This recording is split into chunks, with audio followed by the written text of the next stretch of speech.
My boss ignores my legal advice, and he ends up costing the company $70,000 in fines. Here's what happened. Subscribe to Am I the Jerk on YouTube and hit the bell for notifications.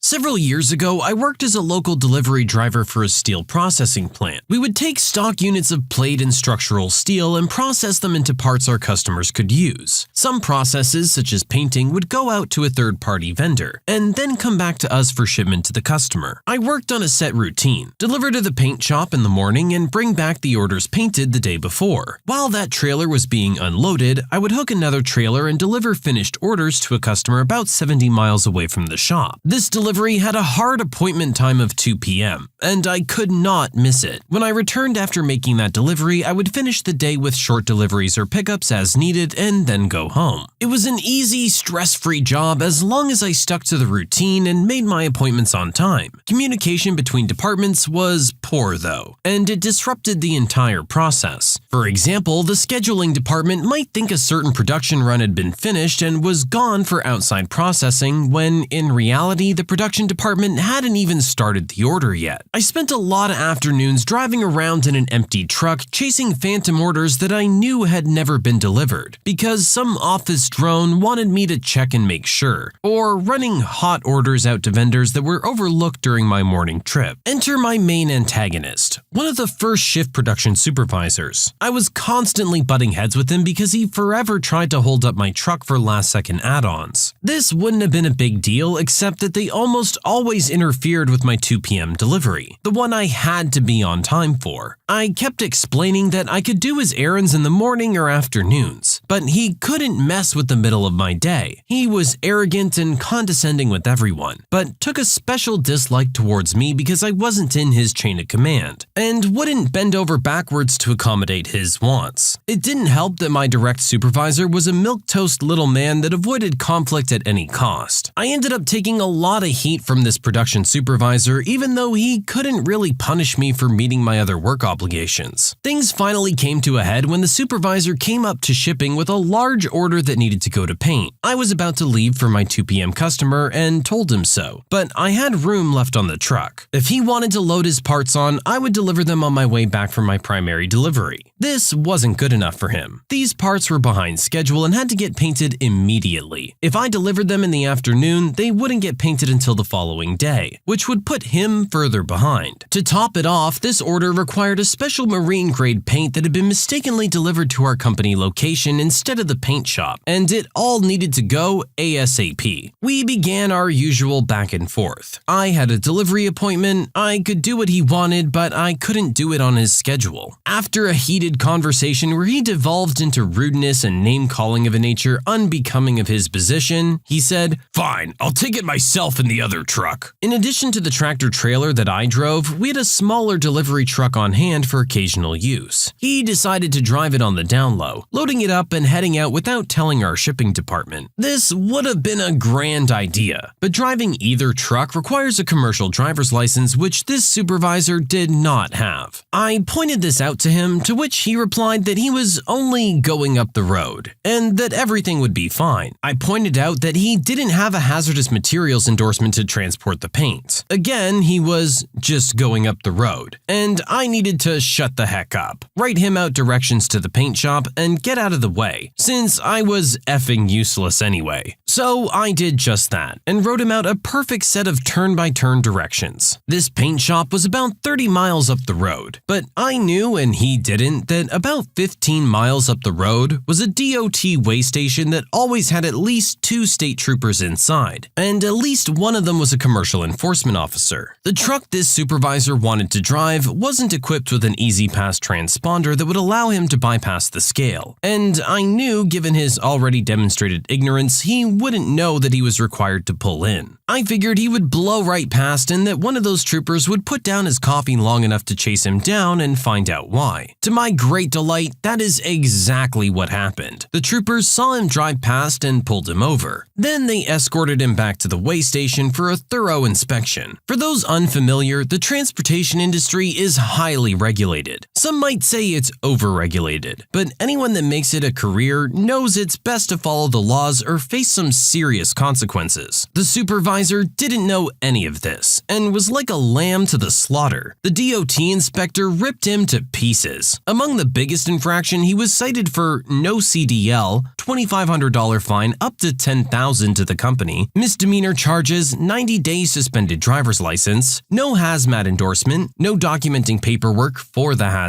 no placards identifying the vehicle as carrying hazardous materials, $50,000 fine to the company, and more if it results in illness, injury, or death to another person. As a bonus, when the trooper escorted him back to the weigh station, the scale master saw him talking on his cell phone. The dude was making a panic call to the company manager. Using a handheld device is also a big no-no. That's another $2,500 and another $10,000 to $11,000 to the company. The truck was put out of service at the weigh station until it had the proper bill of landing, hazmat paperwork, and a driver with a valid license. The supervisor wasn't allowed to leave himself until someone came to get him. Needless to say, he lost his job immediately. I suspected that would happen, so I hung around the shipping office after my afternoon delivery. I got to witness his walk of shame as he was escorted out of the building. I was never officially told just how much his fines were, but an educated guess puts it at thousands to him personally, and potentially close to $100,000 to the company. I do know the company tried to sue him in civil court to recoup their losses, although I don't know the outcome. I left to take another job shortly after. I figured that even though I wasn't the one at fault, my role in the fiasco wouldn't be looked upon in kind fashion. The best part though was that after months of watching that jerk swagger around wearing a big hubris cowboy hat, I was the one that got to swat it off his head.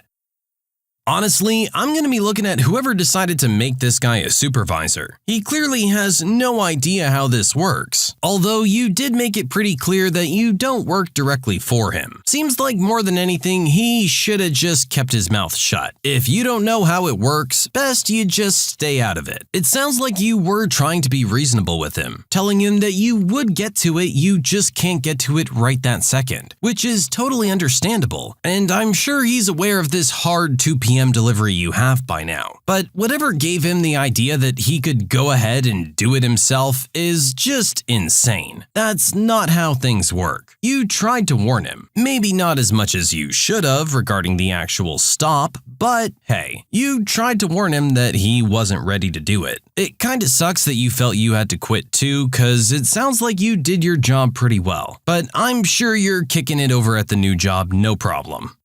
You can submit your own stories to be featured here on the channel. The story submission link is in the description below, and don't forget to subscribe.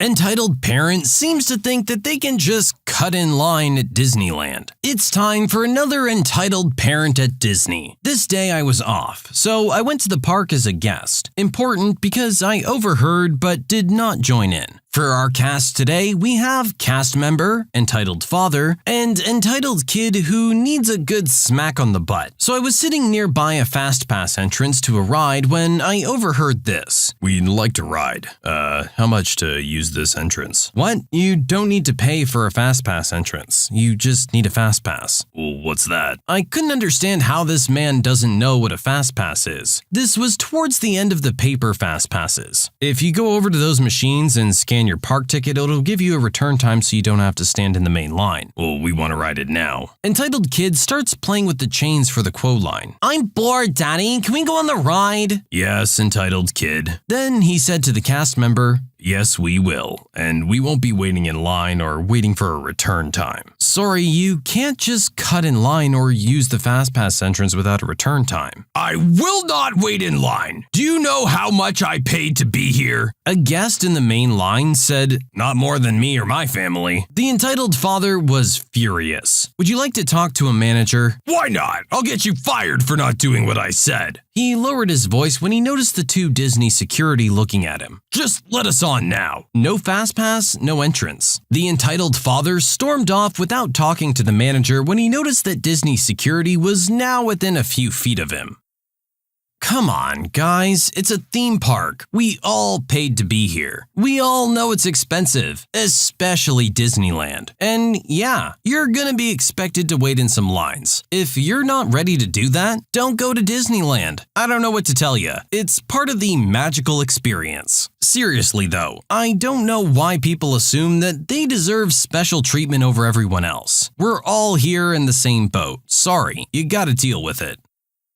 Jerk bully steals my artwork and tries to claim that my art is his. Okay folks, before we get started, usual cast overview time. We have me, entitled teen, entitled mom, art friend, and cool teacher. So quick little backstory and side info. This happened Friday last week, and I'm 15. I'm a fledgling artist. I do a lot of sketches and a couple of color attempts, but I'm one of the few artists in my school that openly does art, usually at lunch or once my work is done. Now, story time. It's an average Friday in my school. Kids are loud, classes are long, and I'm drawing. I go through my first couple classes like always before I get to my third period. I open my backpack and set my drawing book on my desk before I exit the classroom to use the restroom, not really worrying about anything. When I get back, my book is gone. I look all around, ask a few students I know if they've seen it, but it doesn't turn up. I then go throughout my day without it, attempting to figure out who could have taken it. Eventually it's lunchtime and I notice a group of about 10 kids crowded around something in the quad. Normally I'd walk by without a thought, but I figured if it was something neat, maybe it would brighten my day. When I peer over the shoulder of the student in front of me, I blink once, then realize what's happening. A boy from my math class was showing off my drawings and claimed that they were all his own design. I almost shoved the other students out of my way and stood in front of the boy, who smiled at me like I was there to admire his artwork. Those are mine. What? Those drawings. They're mine. I drew all of them personally. Dude, no you didn't. I drew this Talonflame myself. He gestured to the piece of art my best friend asked me to draw like it was nothing special. The other kids seemed to realize that our conversation was getting tense and began heading to lunch. Go away. Not until you give me my drawings back. He continued to claim he was the real owner for a while, before I realized I had him with a few drawings. Flip to the 10th page. It has my name in pen on it. He did so with a smirk, as he had erased my name from every other page, which faded when he saw my first and last name in black ink on the page with my drawing of a Suicune. I really like Pokemon. He then tried to leave, and I obviously tried to stop him, but lunch then ended, and a teacher told us to get to our separate classes. I was left fuming until the day ended, and when it did, I went to the front office to wait for the boy. About 5 minutes after classes ended and most of the students were leaving, I spotted him. I caught him before he could leave the building. Give me back my drawings. I don't know what you're… Don't play games with me. You have it. You saw my name and I want it back. Give it back now and I'll tell nobody about this. He kept trying to weasel his way out of my grip. I had grabbed his arm before a woman came up to me. Excuse me, what are you doing to my son? Miss, he stole my notebook from me and I want it back. If he gives it back, I'll leave him alone. She looked skeptical before sighing. You're probably misunderstanding. I just got him a new notebook, so maybe it looks just like yours. I gave her a really look before she gestured to her son. Show him your drawing so he knows it's not his. I realized I had him because my name was on one of the drawings. He flipped through the drawings and tried to skip the Suicune before I put my hand on the page to stop him. That's my name. Honey, that's just his artist's name. I literally just stared at her with a look of disbelief. All artists have one. I then pulled out my student ID and showed her my name. See? Spelled perfectly like my name. Capitalization and all. It's just a coincidence, that's all. She also tried to leave, but I wouldn't let go of her son or my book. Miss, tell your son to let go of my book and I'll let the two of you go on your way. It's his book, you brat. Those are his drawings. You're just jealous of his talent. She continued to raise her voice before cool teacher walked over. Hey, original poster, what's going on here? Oh, good, a teacher. This boy's trying to steal my son's art book. It has my effing name in it. Both recoiled at my language. Then cool teacher spoke. Alright, calm down. Let's get to the bottom of this. Original poster, why do you think this is your book? Because it was stolen during during math, which I have with this kid. It has my drawings in it, and it has my first and last name in it. Okay,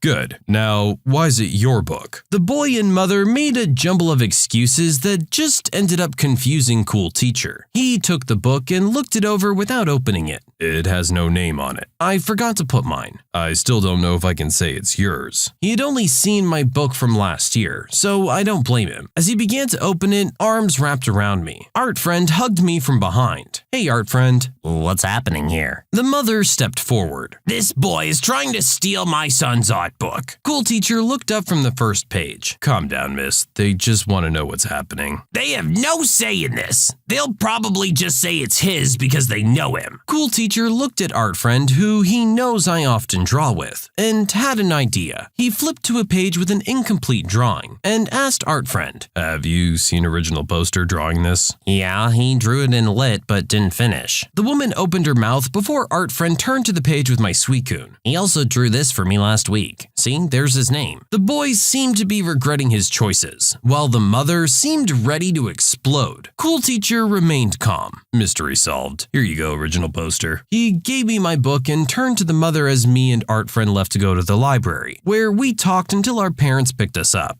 I came back today, the next Monday, and thankfully wasn't bothered by the little jerk at all.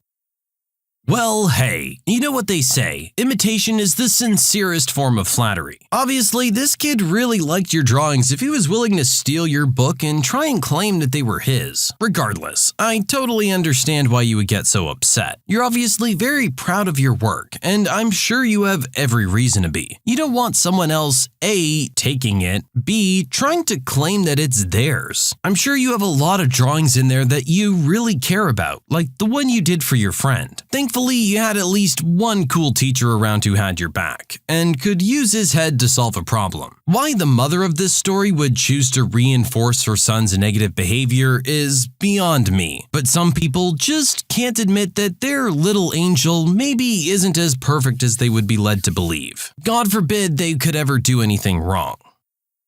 Entitled daughter tries to cut through the line and has to pay thousands of dollars as a result. Short background. This happened like 3 years ago, so I don't remember every detail 100%, and this whole story won't have much of actual conversation in it. It just sums everything up. The story happened on a train ride from my hometown, where my family lives, to the city of my own place, where I work, halfway across the country, roughly 350 kilometers or 220 miles. On a Sunday evening, since I was visiting my family over the weekend, and since it had a rather bad connection, I had to switch trains 3 times on every trip, and each trip took about 5 hours in total. My foot was injured/hurt. This is important for later. I can't remember why anymore though. And I was in training at work, therefore I didn't earn that much. Also important later. Now to the details. It was starting to become winter, and as you would expect, the National Train Company was of course taken by surprise by it, as always. So many trains were late or completely cancelled. I started my travel at 6 p.m. to theoretically arrive at roughly 11 p.m. at my desired arrival station. Then winter struck, and my first train got 10 minutes late on a 15-minute ride. This caused me to rush to the next train in pain because of my foot. As luck would have it, the connecting train either already left or never even came. So I had to wait an hour for the next one. This one also arrived at the stop with a delay of 45 minutes, so I arrived there at about 9:45. The last train to my destination was leaving at roughly 8:30 p.m. that day. There was another at 10:30, but I only would have arrived the next morning at roughly 6 a.m. Since this was a very big train station in a big city, and the fact that the train company was forced to give me compensation for their failure to transport me, I stayed there instead of ending up in some small village station, where I wouldn't be guaranteed to get a hotel or even get away from the train station, since I didn't have much money on me to pay a taxi, and the fact that those small stations usually don't have any personnel or ATMs. So I headed to the information counter where the story unfolded. For our cast, we have me, entitled dad, and train station assistant. There are many more, but they won't be getting named here. So let's go. I come up to the desk and tell the lady my story and my demands per their company's policy/the law. Them paying the night in their contracted hotel near the train station and changing my ticket from tied to certain trains to open, so that I could get to my destination without having to purchase a new ticket. Pretty standard. While I was speaking with the train station assistant, entitled dad and his 2 kids came up behind me. The kids didn't do anything though, and even though there are clear signs and posters all around the info desks that tell people to exercise discretion and wait behind the indicated line, entitled dad comes up crouching right beside me. It annoyed me, but I figured that I would have made a bad matchup against him with my foot if I confronted him. But then he started to slowly scurry towards me and slowly push me out of his way with his body weight and small steps. At that point, I had enough and pushed him away, and the following discussion ensued. Dude, what's wrong with you? Can't you read? The sign clearly states that you should stay there, and pushing me away while I'm still talking is a jerk move. Shut up, I have 2 small kids and you're taking way too long anyway. They're tired and we need to get a hotel room soon. You're young, you can walk to another hotel. No, you shut up. I have exactly the same right to that hotel room as you, and I was here first. So get back in line and learn to behave like a normal adult. Sir, please step behind the line and stop bothering the passenger. We weren't finished yet. Shut up! I said we need a room fast. And get out of the way. Screw you, jerk.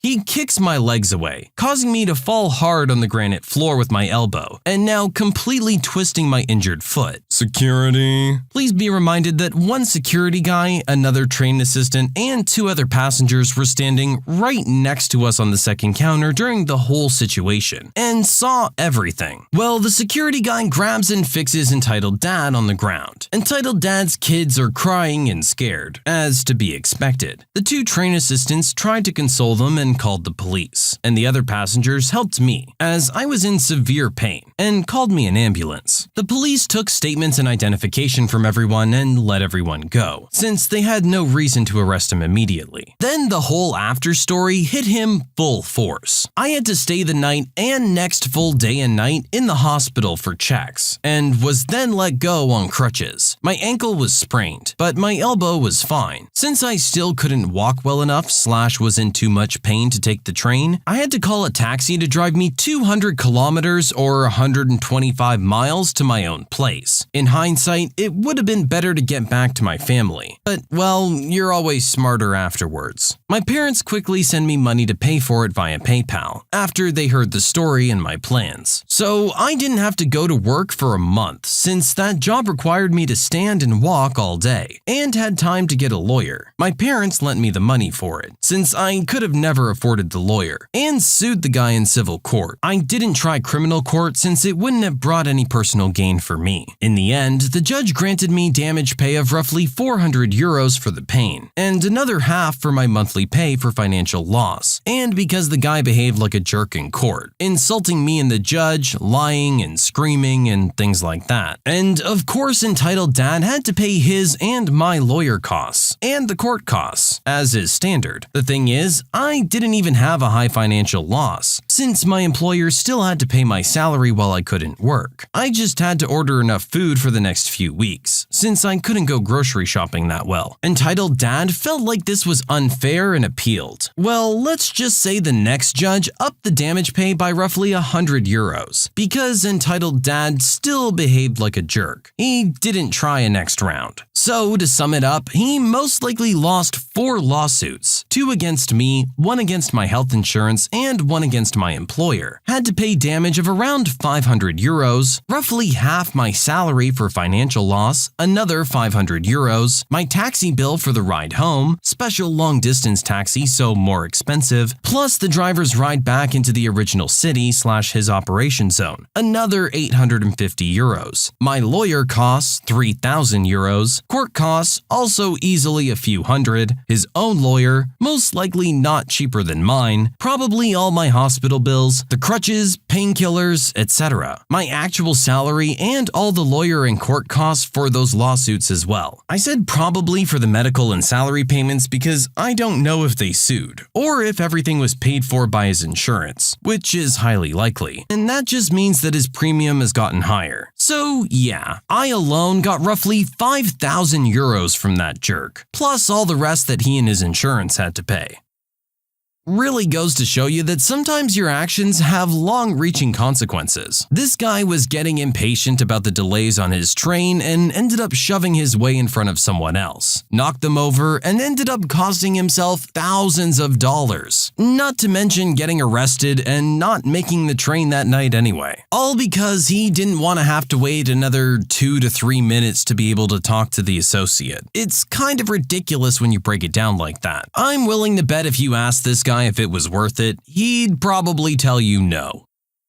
When you subscribe, make sure to hit the bell to turn on notifications. Put the playlist on in the background to finish listening to all the stories, linked at the top of the description. And if you like Am I the Jerk, give Am I the Genius a shot, linked in the description as well. Either way, thanks a lot for watching, and we'll see you guys next time.